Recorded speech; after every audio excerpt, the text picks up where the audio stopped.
What's up, guys? Got a great video for you today. I'm back here in our favorite undisclosed location, and what I'm going to try to do is make some new front torque mounts for the Honda. So these are the little motor mounts that go on the bottom of the frame rails, basically up at the front of the engine and transmission, one on each side, that helps to keep the engine from rocking. I have the factory ones here. Well, they're actually not factory, but I had replaced them one time before, but these are the ones that were on the car. So it mounts up to the frame rail like that. There's a post coming off one of the mounts on the engine and transmission that goes through the center of it with a nut on this end. So as you can see, these are rubber and pretty crappy. This one's actually broken. So what my plan is, I'm going to take this 1.5 wide 3/16 steel, cut bottom plates for it, and then use this 1/2 inch Schedule 40 pipe to make this center part that goes through. The inner diameter of this is basically the same as the inner diameter of this. So we're gonna just try to make our own set. They'll be solid, obviously, which is fine. Here's kind of the plan. So bottom plate, little pedestal, the pipe on the top. There's a rough 3D drawing of it. I'm not very good at drawing, obviously. So anyway, let's get started.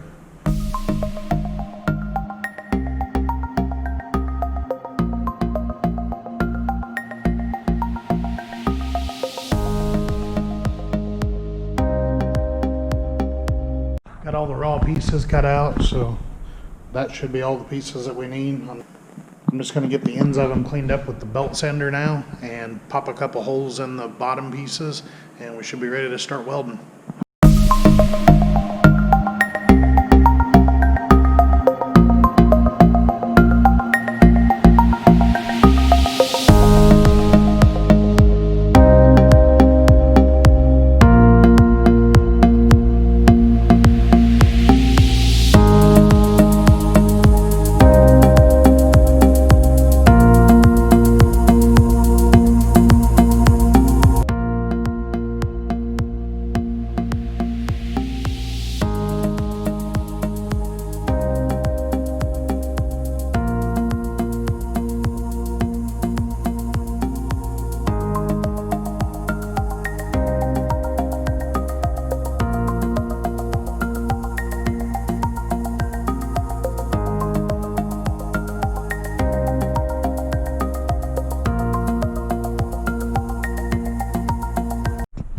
Alright, so I got all the parts cleaned up with the belt sander. I also ground these pipes down to length so that they're the same as these, which should make the spacing correct and make the nut tighten down on them correctly. So I just cut them fairly close, and then I just use the belt sander on the ends to get them down to exactly where they need to be, so they're both right. I'm going to go sandblast all of these parts. And then I also brought the VTEC solenoid. I'm going to go ahead and stick it in the parts washer and get the crud off of it. And we'll come back and start welding.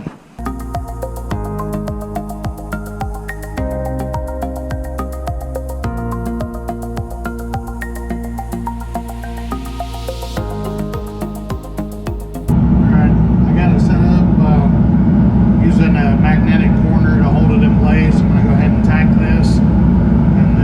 Take the corner off and weld it up.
guys, that's going to do it for today. I got all the mounts welded up.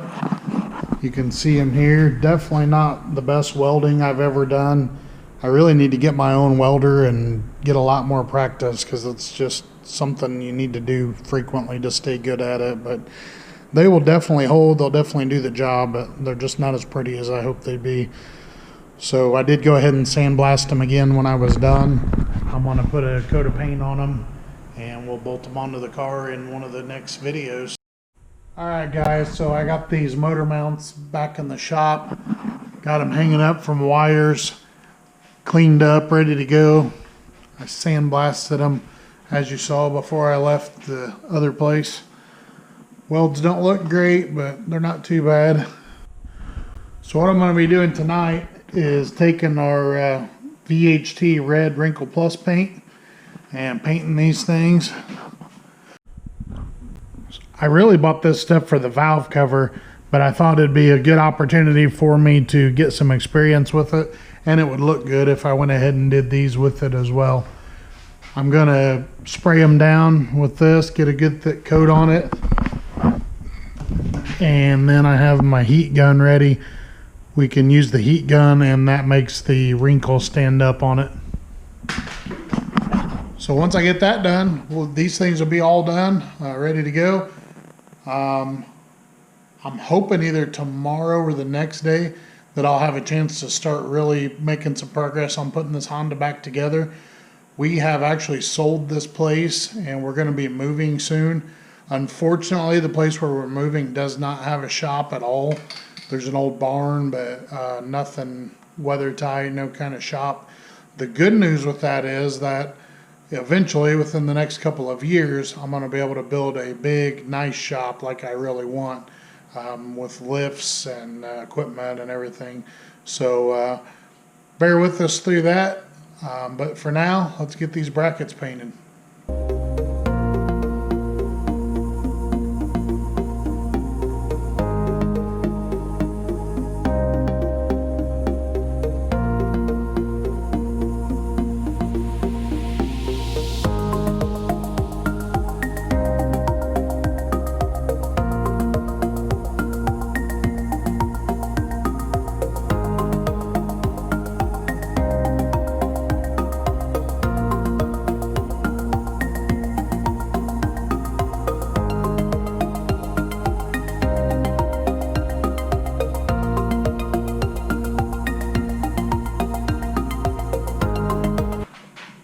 Alright, I got the first coat done. I went ahead and used the heat gun on it after that coat, and then I'll put another coat over it.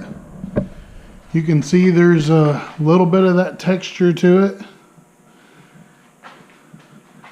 Doesn't stand up huge, but definitely a little bit of texture. Looks really nice. So yeah, I'm happy with it. Let's get another coat on it.